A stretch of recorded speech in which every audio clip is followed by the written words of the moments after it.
Alright, so last time we talked about how Einstein and Newton had two opposing views as to what gravity was.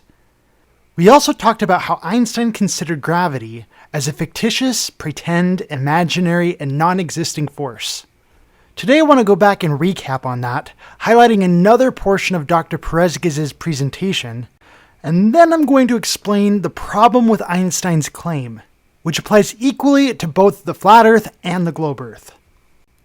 Dr. Perezguez's words are also kind of a mouthful, so bear with me as I break his words down and explain what he's talking about.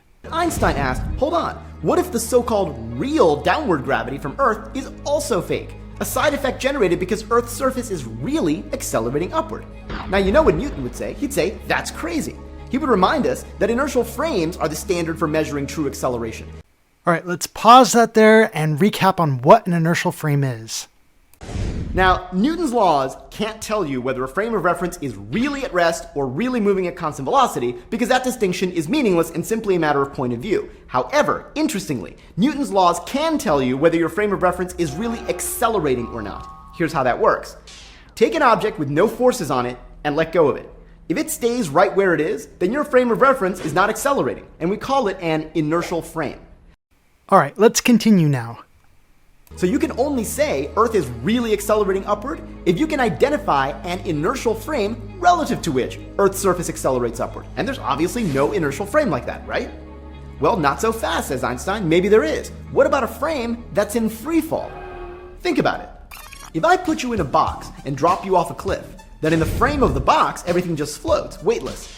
The falling frame of the box behaves just like a stationary inertial frame that's way out in intergalactic space where there's no gravity. So why can't the box's frame be inertial?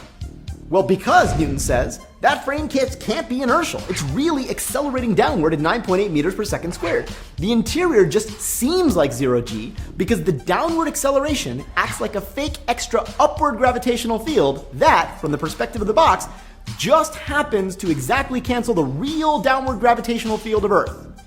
By coincidence. Whew, what a mouthful.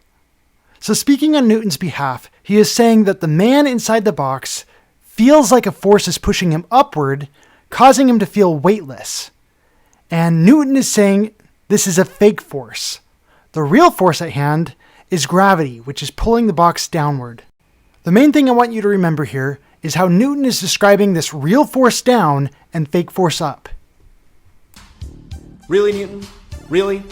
Einstein says, look, buddy, I'm just following your rules. You established the test for what an inertial frame is. Release a force-free object and it stays put. Stationary frames in intergalactic space pass that test, but freely falling frames here on Earth also pass that test if your so-called gravity is fictitious. So here Einstein is pulling a reversal, saying if you have a fake force down and real force up, you get the same effect. More to the point, Newton, if you're inside the box, there's no way for you to know that you're not in intergalactic space. This inability to distinguish free fall from lack of gravity has a name, by the way. Einstein called it the equivalence principle.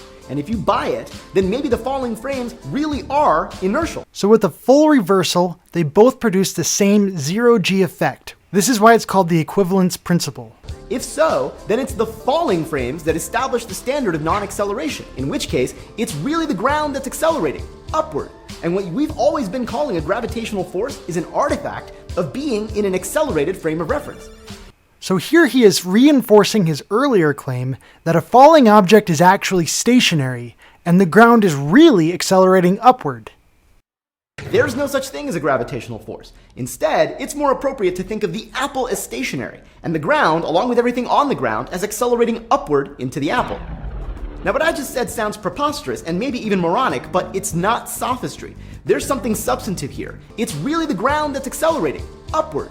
And what we've always been calling a gravitational force is an artifact of being in an accelerated frame of reference. The word artifact here means a substance or structure not naturally present in the matter being observed, but formed by artificial means. It is any feature that is not naturally present, but is the product of something else. It's not different from the weird backward jolt that you experience on the train that you know perfectly well isn't being caused by anything. So why are you insisting that the downward jolt we experience every day on Earth has a physical origin? Maybe gravity, just like that backward jolt on the train, is an illusion. I really had to go emphasize all of that because a member of our debate board continued to claim that he never said the Earth really accelerates upward, and that I just didn't understand what Dr. Perezguez was talking about. So this is for anyone else who felt the same way. Additionally, another member of our debate board told me that I needed to stop saying Einstein and Newton had opposing views, and claimed that that was a straw man. While the effect on a falling man is the same in both models, I agree. That is why they called it the equivalence principle. But the cause of the effect is what they disagreed on, which is what I wanted to emphasize. In the Brian Cox experiment done on the BBC, Brian was found saying the exact same thing after dropping a bowling ball and a feather in a vacuum chamber and watching them both hit the floor at the exact same time. His exact words are, Isaac Newton would say that the ball and the feather fall because there's a force pulling them down. Gravity. But Einstein imagined the scene very differently. The happiest thought of his life was this. The reason the bowling ball and the feather fall together is because they're not falling. They're standing still. There is no force acting on them at all. He concluded they were not actually falling, and that it was actually the Earth rising up to meet them. That is a completely opposite view. No strawmanning there whatsoever. Unless, of course, the BBC is wrong here, as well as PBS. Lucas on our debate board seems to be under that impression. But you have to keep in mind, the whole Earth rising versus an object falling, that is what you're equating in the equivalence principle. That's what it's all about. However, the big question that I find myself asking is, do they actually equate?